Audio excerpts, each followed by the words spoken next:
My name is Dee Crooks and I am a community development practitioner here in Rathcoole with a programme called Nacn Arts and Culture Network. Yeah, so we started as a small creative group where we did performing arts, theatre, drama. We didn't touch on the sport. I mean, when you talk about youth provision, there's a lot of people out there, it's all sport driven, but the lack of creative industries. So we looked at singing, photography, different things like that. It's not for everybody, but what we find is the impact that it is having is when we talk about hard to reach kids. There's so many kids that they're able to go out onto the street and hang about with their mates, but there's so many kids that are isolated in their bedrooms. They're into gaming. They're probably seen as geeky or different, or they don't fit into the street society. And we find that this Nacn provides those kids with a safe environment to come to and to meet up outside of the bedroom, or they maybe have millions of friends on the internet, but actually to physically meet people who have a passion and a sort of interest in what they do.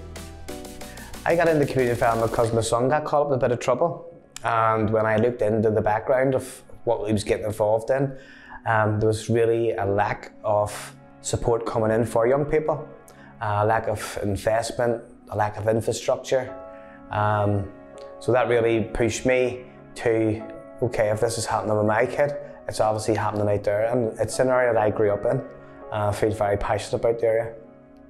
What keeps the passion going? There's a lot of people out there who over the years have tried but never ever really achieved, and I think we have demonstrated here at Nacn that we're not here for one day and we're going to be away tomorrow. We're constantly progressing.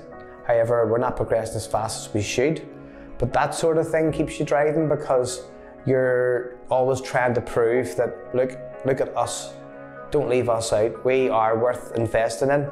We have got great opportunities, great people in this area that have been left out for a long time. And I think that's what drives us as an organisation, is to actually prove that we can deliver. Rathcoole sits in the top 25 super output areas, 25% super output areas in Northern Ireland for underachievement in education attainment. So we would like to deliver for young people who are not academically qualifying in school, but are more creative.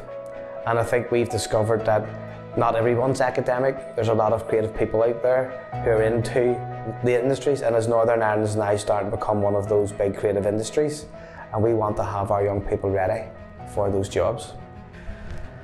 No, I don't think the government does do enough. I think the government, and it's only my own opinion about the government, is that I think it's completely fractured. I think the government doesn't run as a government. There's too much focus on the us and them, like it's been going on for years and years and years. And I understand that when it comes to the politics, that they're never going to see eye to eye. You know, unionism wants to remain part of the United Kingdom, and then you have nationalism, republicanism wants to be a United Ireland.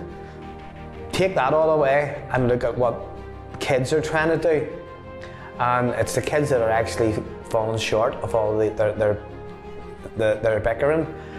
They should be looking more into the investment, into the arts, into looking at kids that maybe aren't achieving, looking at their own statistics. They come up with the statistics to say that Rathcoole is an underachieving area, but yet they do nothing about it. So they need to really look at their own reports, and I think these people who are getting paid to be government officials or politicians are getting high-end money.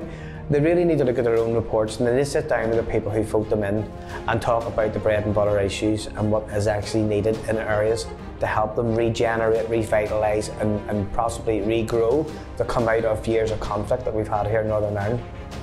As the project operational manager for Nacn, I would just like to let people know how much I appreciate their support, the people that do support, like the parents and the board, the committee. It's been a struggle. It's been really hard struggle to get where we are. There's other groups out there getting new buildings and getting all the fancy this and fancy that, but we're struggling to get the things like even water, heating, electric.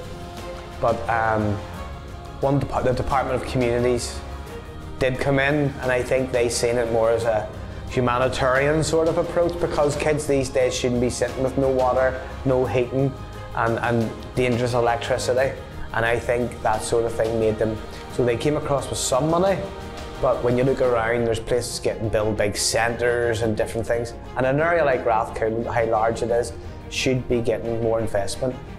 And but big thanks to the Department of Communities for reaching out and giving us that help, and I suppose it's just, again, we're back on the start of a long road.